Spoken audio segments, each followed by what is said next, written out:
Oh, welcome to the Russ Joy Show. I'm Russ Joy. You figured that out because you're smart. It's also the name of the show. I think I almost forgot my own name. How about that? A lot to get into today. We are on a brief show today because, as you know, Wednesdays, what happens on Wednesdays? Snow the Goalie Radio happens over on WBCB, and we are out at Chickies and Pete's. Tonight, we're in Glassboro, New Jersey, so if you're looking for something to do tonight, you don't want to cook, you want to go out and talk a little bit of puck tonight at 6 o'clock, you come on out to Chickies and Pete's in Glassboro, New Jersey. We'll be out there from 6 to 7 on the radio. Also be streaming on the Snow the Goalie channel over on YouTube, on Facebook, and X, and everywhere else, everywhere in between. I don't actually know what in between would actually require, so maybe we have to think about that one. But all things considered, we will be out having a lovely time at Chickies and Pete's in Glassboro tonight, so don't forget to join us there. And, of course, Snow the Goalie will also be out doing the press row show on Saturday. There's a lot going on. And there were two games last night that are obviously of high interest to Sixers and to Flyers fans. And I saw, before the show even started, Ford is already dissenting in the comments, saying, I mean, come on, Russ. The Sixers were at Chicago up 24, blew that game. Ridiculous loss, and you're not putting that on your topic list. Why did I do that? And why don't I have the Sixers on the thumbnail at all? It's not because I forgot about the game. I watched the game. I was disappointed in the game. I did tune over to the Flyers for a little bit. I know that I could do multi-screen. But there was a point last night, I was sitting on the couch, my wife went to bed early, and I went, you know what?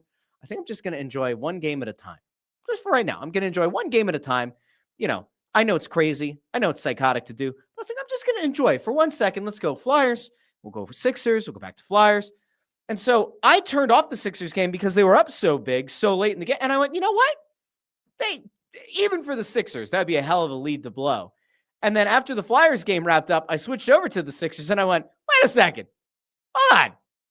You ever see the video where the guy goes, hold up, wait a minute, something ain't right? That's how I felt. Because when I got back over to the Sixers, I saw that they blew the lead. And then you're in like one of those final possession situations, and not ideal for the Sixers. So it was a disappointing loss. Now, part of the reason that I didn't have them on show rundown is because I'm limited on time, but also I've been wondering if people pay attention to the thumbnails and if they do read the rundowns of the episode. And so now I know, if nothing else, Ford is one of those people. He's at least one of those people. All right, let me go over it really quick. JH also proving that there was a reading of the show rundown and a looking at the thumbnail and at the title about William, about Cutter Gauthier. We're going to talk about Cutter Gauthier for a little bit on today's show as well. Let's see. Amadeo's asking if we could drop off some crab fries. No, I'm going to get crab fries. I'm going to bring some crab fries home. Every show that we've gone to so far, I've gotten like one of two main items, and I've gotten some crab fries, and most of the crab fries end up coming home with me. And then they go to my children who are waiting for me before bedtime, and they down a bunch of crab fries, and then they kind of scurry off to bed like rats on the Titanic. Did I just compare my kids to rats on the Titanic? I may have. Ford will not be in attendance tonight. Says couldn't pay me to drive to Jersey, only for the beaches. So it's funny. I looked at how long it's going to take me to get from where I live to Glassboro, and right now it would take 1:41. And I was originally going to do the show for an hour, and I was going to leave at 4 or around 4 and then get down to Glassboro and like be there in time for the 6 o'clock start. And then when I looked and it said 1:41, I went, oh, methinks that could be a problem because, of course, I have to go down in the general Philly area, which is going to be dog doo-doo. And so I'm thinking this is going to take 2 hours plus to get there. So if I look frazzled tonight on Snow the Goalie Radio, you'll know why. It's going to be a very, very, very, very, very, very, very long drive down there. But we're going to have fun. We're going to enjoy some stuff over on the radio. Amadeo points out Sixers also have back-to-back. We'll get there as well. Let's see. Ford asks, explain to an alien that just crash landed from Mars why they're called crab fries. It's Old Bay seasoning, no crab, none. Well, that's it though. Like the whole point of Old Bay, I think, is to be crab seasoning or be some kind of seafood seasoning. I don't know. Like why else would they call them crab fries? They don't look like crab claws. Could you make a case that the shape of them is similar to like crab leg, like the skinnier crab legs? I'd say probably not still, right? Because they're like the crinkle fries. It is a good question. It is a good point. Here's the bigger question. And you guys have to let me know in the comments. So like Gordon Ramsay has this like very basic principle, right? When anybody cooks for him on Hell's Kitchen or on MasterChef, right? It's this idea that like cheese cannot be near seafood. Now, for some of you, your only fish that you might consume in a given year is getting like a McFish or whatever during Lent, right? The fillet of fish, not a McFish. It's a McChicken, right? I don't go to McDonald's. I really don't like McDonald's unless they want to sponsor this show. But you get a fillet of fish, and what does it come with? It comes with a little bit of tartar sauce, and it comes with a slice of like yellow cheese. I don't know if that's supposed to be yellow American, if it's yellow cheddar. I think it's American. I'm not positive. I don't actually know that it is American. It might be made in China. We don't know. But I'm not a big like cheese with seafood guy. The only thing I can think of is like a nice clam chowder. A New England clam chowder is a creamy base. I don't know how many people add like a cheesy element to that. I can't really think of any time that I'm like, oh yeah, I definitely want cheese on this seafood. I don't want cheese on a fillet of fish. I wouldn't want cheese on if I made my own like breaded cod or something, I wouldn't want cheese on that. So the real question is, how did they figure out that the cheese sauce, the crab fried cheese sauce, goes so well with crab seasoning, right? With the Old Bay seasoning. That is the real, because it goes together very well. But if I had crab over top of my crab fries, would I dip that crab into cheese? I probably would. Anyway, let me know. Let me know what you think. Tony Louie, I mentioned Gauthier. He says, get all your complaints out now before Anthony and Bundy shill it up later tonight on Stow the Goalie. I don't know how much shilling is going to be done, right? I know that I'm like in a very different place with this team than they are, and that's okay. I think in some ways we're actually pretty aligned with where we're at on the team. So I want to get to that in a little bit. I feel like for the most part, things are okay with the Flyers, but when you zoom out and you look around at what's happening around the league, that's where some of my concerns come into play. We'll get there in a little bit. AJ's here. Says, let's go. Caught this live. AJ, by the way, was at the Drexel Hill show with his family last week. So shout out to them for coming out to Snow the Goalie Radio last week. Again, tonight, Glassboro. Find your way there. JH says, will Snow the Goalie at least be William Free? I don't know. I guess we'll find out. I don't think that there's a plan to talk about Gauthier tonight on Snow the Goalie. I set everything up because I have to. I set everything up over for the stream, and I don't remember having Gauthier on there. But it's entirely possible if somebody calls in, they could get under Ant's skin. Like if you want to piss off Anthony Sanfilippo tonight, call up the radio show at 6:00 tonight and make a case about what a disaster it was that the Flyers no longer have the NHL's leading goal scorer, Cutter Gauthier, in their system. We'll come back there again. Casual Warzone guy checks in. I don't care what anyone says. We're allowed to criticize the Lachenko pick, and I think we should be able to say it was a bad pick. Will he be a bust? Not sure, but he was the wrong pick immediately. All right, we'll get there in a little bit as well. Wyatt Rule says, happy to talk trash about Cutter here. I don't want to hear about him on So the Goalie. See, well, then this is like a little spinoff, right? This is like the beautiful thing about this show, right? It gives you another outlet. Sometimes we talk about things on here that the other two don't necessarily want to have a conversation about or might not want to get controversial about over on So the Goalie. And so we have this as well. Let's see. Yeah, so AJ says that the crinkle cut kind of looks like a crab claw. Maybe. Or like the crab's claw cut the fries. Perhaps. Fawcett with a good point says crab mac and cheese is the bomb. Lobster mac is also good. All right, so I might be able to concede there. Lobster ravioli, depending on the sauce it's served in, I think it's usually like a vodka sauce, right? You can do a little bit of parm over top. I think Parmesan actually kind of breaks the mold of being acceptable. Like, would I want crab, like a crab cake sandwich with like a slice of Cooper Sharp? No. Would I take a crab cake over pasta with some parm on top? I probably would. Maybe. Let's see. What is this? Chris Freed says the opportunity on trading Vladar has passed. Vladar was big last night. Huge in the shootout. I want to get to the game. But I see a lot of people commenting early here. I don't know how to feel about this. Like, people are really getting themselves going. Over here. Landros 2 says, sick as a dog, but I'm here to discuss. Landros, thanks for being here. Thanks for fighting through it. No, a lot of people are sick right now. A lot of kids are sick. Our youngest is homesick. I don't know, what are we doing here? Feels like no matter what, like you turn around and it's like there's another one with a cough. There's another one with a sneeze. There's a fever. There's a this. There's a that. Maybe the world is just getting less healthy. Perhaps it is that. Let's see. All right. I'm going to go ahead. We're going to start our regular stuff. What is this? JH says crab cake with Cooper Sharp. I'm saying I wouldn't do that. I would not put Cooper Sharp on a crab cake. To be clear, I am not advocating for putting Cooper Sharp onto a crab cake. Could it be good? maybe if we made play this one out. If we made a Cooper Sharp cheese sauce, and we did crab fries with actual like lump crab over top, and then drizzled it with some of that Cooper Sharp cheese sauce, I bet it would actually be good. But the idea of having like a fried crab cake sandwich with a slice of Cooper Sharp on top, that does sound not great. So yeah, we'll get there. All right, so let me get into a couple of the things from last night's game. And obviously, with Snow the Goalie Radio, we're going to be breaking all of this down. Last night's game was a tale of at least two different games, right? So the Flyers get things started last night against Montreal. They score a goal early. They end up with a two-man advantage. And they go from the two-man advantage. And the interesting thing was the sensational play of Trevor Zegras continues, right? He has like the spinorama backhand pass, sets up a goal, puts the Flyers up 2-0. You go, all right, two-man advantage. We love that. And then you still have some time remaining on the power play. And bingo, bango, bongo, they get another one. And so you start saying to yourself, all right, this power play is supposed to be one of the two or three things that you should be able to hang your hat on is going to be better than last season, right? So go back to the offseason. Go back to the things that we talked about on this show. I said the reason that I thought that the Flyers could end up being a playoff team was, one, the goalies couldn't be any worse than they were last year, where Ersson was in and out of the lineup a bunch.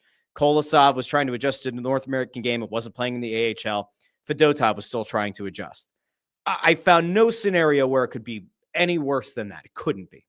So it was like, all right, if you can get even like league average goaltending, you kind of figure, all right, that should be enough to get the Flyers a few additional points, certainly get them out of like bottom 5 territory.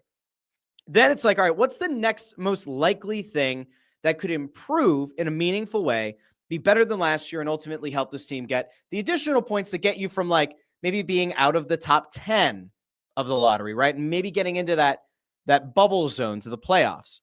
And I said, well, it has to be the power play, because the Rocky Thompson horror show was so atrocious for years that like it just stood to reason things were going to like have to get better. They just had to. I could not accept a scenario where they were somehow going to get worse. So, all right, you go goaltending. Well, up until this past weekend, you'd say the goaltending had been pretty sensational. Vladar had not been roughed up, touched up at all. They have the game against the Maple Leafs. Vladar gets pulled very early in the third period. And you go, all right, maybe that's just the one, right? Like there's that old Spider-Man thing. Everybody gets one, right? Everybody gets one, right? Spider-Man, tell him. I guess everybody gets one. It was like that. So you go, all right, Vladar, let's take that one off the board. Kolosov looked good against Calgary. He also looked good in the, what are we going to call it? The relief work that he had to do against the Maple Leafs on Saturday. And so you go, all right, give it a little bit of time. Go up to Montreal. Let's see if Vladar can kind of rediscover his game. Let's make sure that Toronto didn't find the hole in his game, which appeared to be shoot high glove side. That's what Montreal got him with on Saturday. So you say, all right, let's see if when he takes the ice on Tuesday, are they going to go after him the same way? So Montreal, who got shut out in the first period, right? Gave up 3 goals in the first period. They flipped this game totally on its head in the second period. First goal, they shoot high, puck comes out. It's a simple goal. Second goal is on a power play, and it's a slapper from the left circle. And you go, all right, not ideal, but it's the man advantage. And you go, all right, is that shot necessarily on Vladar? I'm not entirely sure that it is. And you go, all right, there's like 6.5 minutes in the game. It can't possibly get any worse, right? It can't be. Like, there's no way they're going to tie this thing up. There's no way that they're going to like totally flip it. And they do. The third goal is the one that I think, if you're Vladar, you almost certainly want back, right? Because that's a puck that kind of bangs off, comes out. It's a very loose roller back out, and then it gets punched home. So that's not a great goal to give up. The fourth goal, I don't know who to exactly pin it on, but the fourth goal is one that you kind of go, you need to stop the bleeding. You need a save no matter what. You have a defenseman who kind of goes down almost like to a knee to try to block the shot. Maybe it messes with Vladar's line of sight. Not ideal, not great. So you leave the second period, and after entering the locker room with a 3-0 lead, you're now down 4-3. And that's the point where like some Flyers teams in the past would have rolled over and died. They would have just given up. That would have been the end of things. And maybe it would have just kind of had a momentumous, I don't know if that's a word, but there would have been like that the momentum would have continued coming out of the locker room for Montreal, and maybe this becomes like a 6-3 game. Flyers get one like in garbage time with an empty net.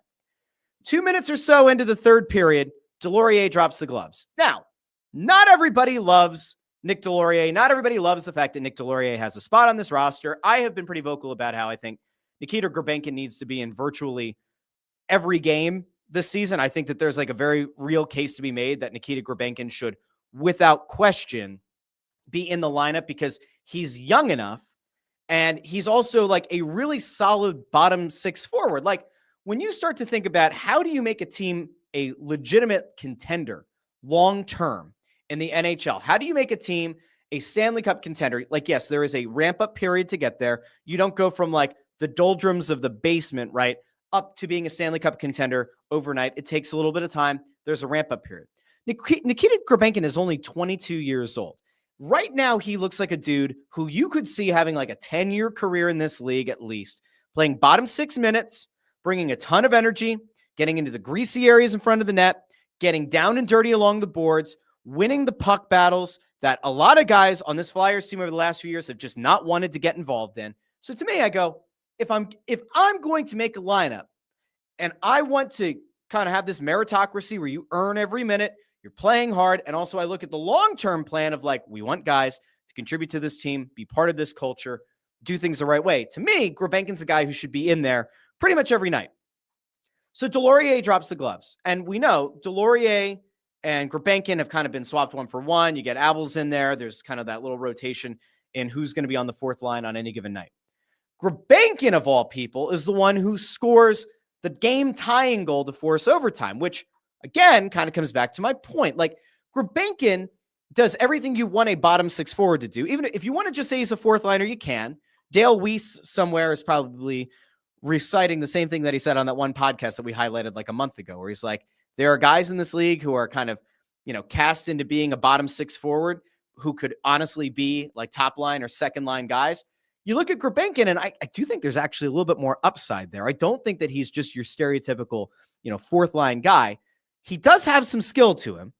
He's only 22. I think that there's a lot that he can grow into. But anyway, he scores to tie the game up at 4 to force overtime. Vladar has himself a decent enough overtime. Flyers get the final shot of the overtime. They don't convert. Things get interesting in the shootout because Vladar was an absolute monster in the shootout. And it's one of the things that, like, if you watched overtime last night, you kind of got the feeling that the Flyers knew that they had a chance to win in overtime, but they feel significantly better, oddly enough, about their chances of winning if a game goes to a shootout. It doesn't hurt to have the number one all-time shootout guy with at least 20 attempts in Trevor Zegras. I think he's up to almost 66% for his career in shootout attempts. So Vladar makes the first save. Zegras comes out and converts. Cole Caulfield fails to convert. And then you start going to yourself, all right, now all the pressure, in some way, all of the pressure then kind of falls back to Montreal because now you need 2 stops. Even a single stop isn't going to get it done. Mishkov goes up. It doesn't work out for him. He tries to, I think, go 5-hole on the goalie. It doesn't work out. So then Vladar, who's already made 2 saves, can ice the game with a save on the final shooter of the night. And he makes one of the most ridiculously athletic saves I can remember in a shootout in a long, long time, where he's kind of almost started to move across to his left. And then at the last second, he flashes his stick across the goal line and makes a stick save. So Vladar goes 3 for 3 on stops in the shootout, and the Flyers win. Now, it's kind of funny to think about a Flyers team wanting to play for the shootout. But again, when you have guys who can convert at as high of a rate as some of these Flyers can, like Zegras, we know is great in the shootout, like unprecedentedly great. We have a lot of trust in Matvei Mishkov's ability to finish in a shootout. Brink has been pretty good from time to time. Couturier occasionally flashes a move that you don't expect him to.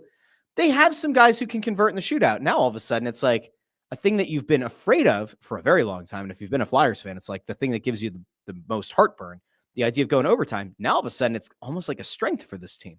It's very, very interesting. Let me go out here really quick. I see a whole lot of stuff over in the comments. I want to try to pick up from last night's game, and then we're going to come back. Okay.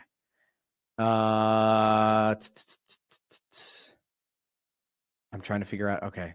Let's see. We're going to. Brianna Torres says Phillies. Okay. Well, we'll get there in a second, Brianna. It's okay. Amadeo says, don't forget Couturier and Dvorak also missing 2 grade A passes from Mishkov. Mishkov is looking better. He is. I think he's looking better. It's not perfect. The thing that, like, okay, I don't want to get to the draft picks yet, and I don't want to get to the thing that actually irritated me watching the game last night, but I will in a second. Wyatt says, I find the Flyers to be actually fun and exciting this year. Looking forward to seeing the game live in Dallas next weekend. Still want more from Mishkov, but Zegras is killing it. I want to be really clear, and I mean this with every fiber of my being, okay?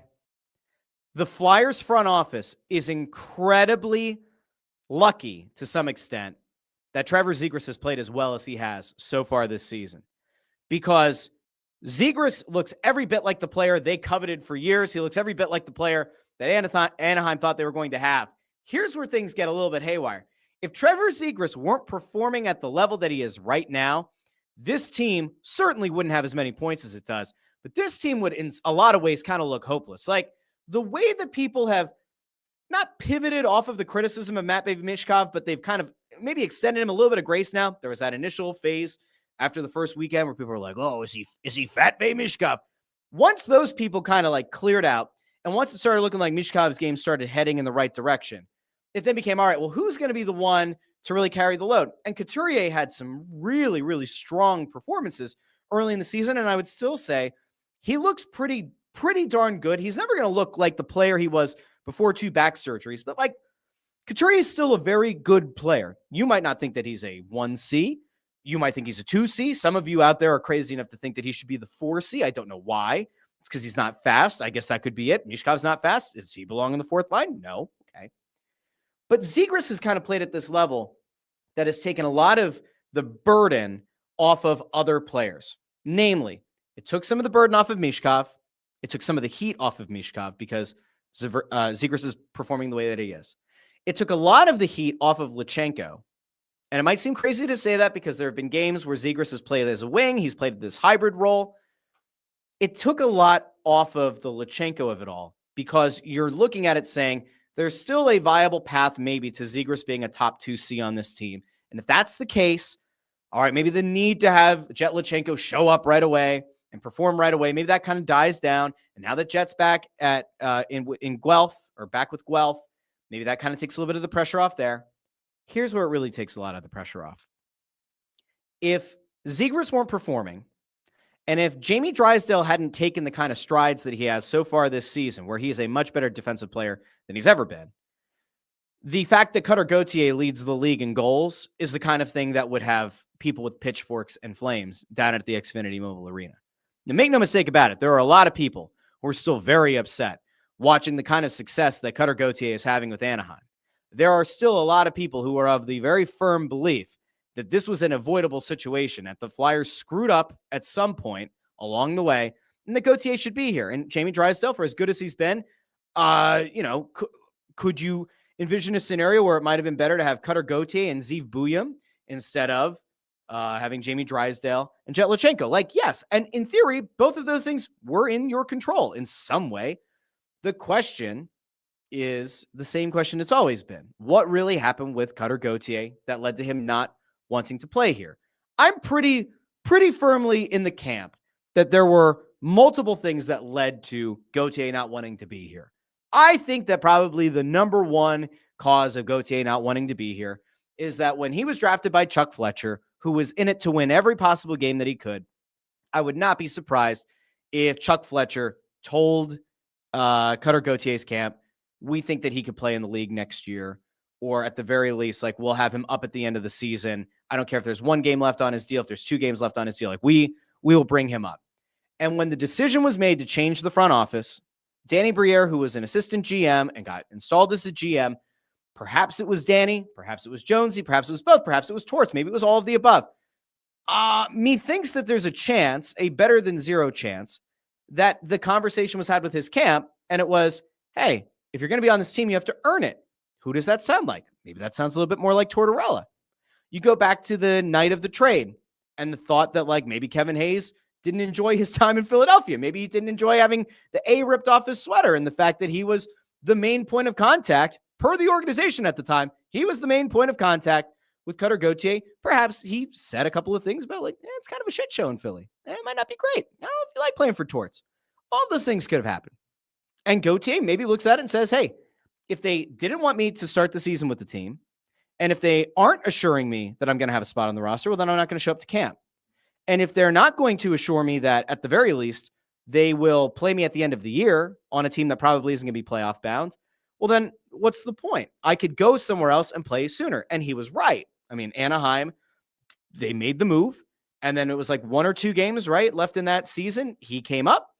They burned a year of his ELC and he played. And now here he is leading the league in goals. Does this mean that Cutter Gauthier is going to be the number 1 scorer in the National Hockey League for the next 10 years? No. Does it mean that Cutter Gauthier is going to finish top 3 or top 5 in goal scoring this year? Not necessarily. Lest I remind you, there was about a week ago, people were losing their shit about Owen Tippett scoring a bunch of goals in a short period of time. Oh, see, that proves that all the Owen Tippett doubters were wrong. No, it doesn't. It's a small sample size. If Gauthier were to continue this, though, and he finishes somewhere in like the top 10, top 8 in goal scorers in the entire NHL, well, Jamie Drysdale better have a damn good defensive season. And Trevor Zegras had better damn well continue producing the way that he is. And Matvei Michkov had damn well better be the guy that we all hope he is, to take a little bit of that heat off. That's kind of the truth of it all, right? Flyers fans are always going to be upset. They're always going to be upset about what happened with Gauthier. I get it. I don't think that they're totally wrong. Would I like to watch a team that has yet another sniper on this team? Yes, I would. That would be swell. But for whatever reason, circumstances changed, and he's not here. I think a lot of people are going to drive themselves crazy if every time Cutter Gauthier scores a goal, they start putting out a screenshot of where he is in the standings in terms of like goal scorers this season. I think it's going to drive a lot of people to the point of madness where like, just back off the ledge. There's nothing you can do. It is done. The multiverse, if it exists, we are in this timeline, and he ain't coming back. The Lutsenko and the Buyum of it all, though, that's the one where I go, that was very easily like in your control. We can have that conversation another day. Let me see. Casual Warzone guy says, everyone with a brain knew that the Cutter trade was bad the moment they made it. Here's the issue. And this is like kind of my contention, right? The night that the trade was made, the thought process was, if it had gotten out that Gauthier didn't want to play here, the Flyers were going to lose negotiating leverage. There is a school of thought where that could be true. There's also a school of thought that, like, if there were other GMs that were high on Gauthier's goal scoring potential, it might not have been the worst thing in the world to canvass the league and to get more offers in and get competing offers. Now, it could have gone bust, right? Like, it's entirely possible that if that word had gotten out, you'd have gotten less than you ended up getting. It's entirely possible. I mean, you got this from Chris. Says you can't keep a player that didn't show up to a front office meeting and in a second attempt by Leclerc and Sharp on the team. I think at that point, obviously, the relationship had soured so poorly that like there was no salvaging it. Jim Grasso, though, with a little bit of positivity, because we love positivity on the show, says Flyers won that trade with Toronto. They did. I mean, Lawton's hurt. Grebenkin looks really good. I think that they're in pretty good shape. I think all things considered, you got a little bit of draft capital, allows you to make moves. I think it's fine. Robert Holston says, I feel like Michkov isn't going to be as good as I thought he was going to be. Even if Zegras is fun to watch, I still want the Flyers franchise to fold. Just don't see the point. Good God. All right. That's pretty negative. I'll tell you, the guy that I was upset watching was Demidov, who I think I heard them say on the telecast, Demidov, because like Fedotov, not Fedotov, Fedotov. Demidov. I'm going to call him Demidov. Anyway, Demidov's the guy that I wanted. Like, the whole Lutsenko and Buyum thing doesn't matter if the Flyers don't go on a fake playoff run. If they don't go on this like fake attempt to make the playoffs, they probably end up in the lottery in a spot where maybe they're picking around where Montreal got Demidov. And that player to me is truly exciting. And he's previously played with Michkov, and he spoke glowingly about Michkov. And to me, I was like, that'd be the guy. And I don't know. We'll see. Who knows? Let's see. I got to fly through this because I've got to get out of here. Greg Bondarenko says, afternoon all. Glad to finally catch a Russ Joy Show. Greg, thank you for being here. I appreciate it. Let me go out here. A lot of stuff about Gauthier. All right.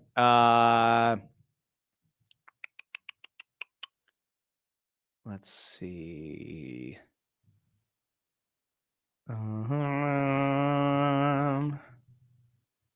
think that's it that I wanted to get to over there. All right, I'm gonna do that. Now, last thing I wanted to get to is not the Sixers game. Okay, Ford can be upset. He can be upset about the lack of Sixers today. I'm so disgusted by what happened in the Sixers game, and I told myself I'm not going to get angry today.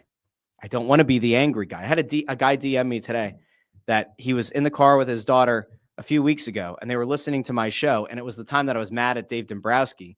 And so she told her dad today, I guess they're getting ready to go on a road trip, and she's like, I guess at some point we'll listen to that podcast with the angry guy. I don't want to be the angry guy. My last name is Joy. Come on now.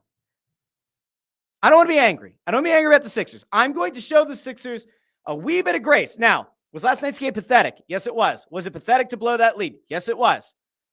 I told you guys on Monday, Chicago is a better team than people thought they were going to be going into the year. I'm not totally convinced that Chicago is a great team. I don't think Chicago is going to finish in the top 4 in a depleted Eastern Conference. The game that I have been the most intrigued by and the most interested in is the one that happens tonight. Flyers are in Cleveland taking on the Cavs, who were the best team, in theory, in the East last year. And so, at least in the regular season, I want to see how the Sixers stack up against that team.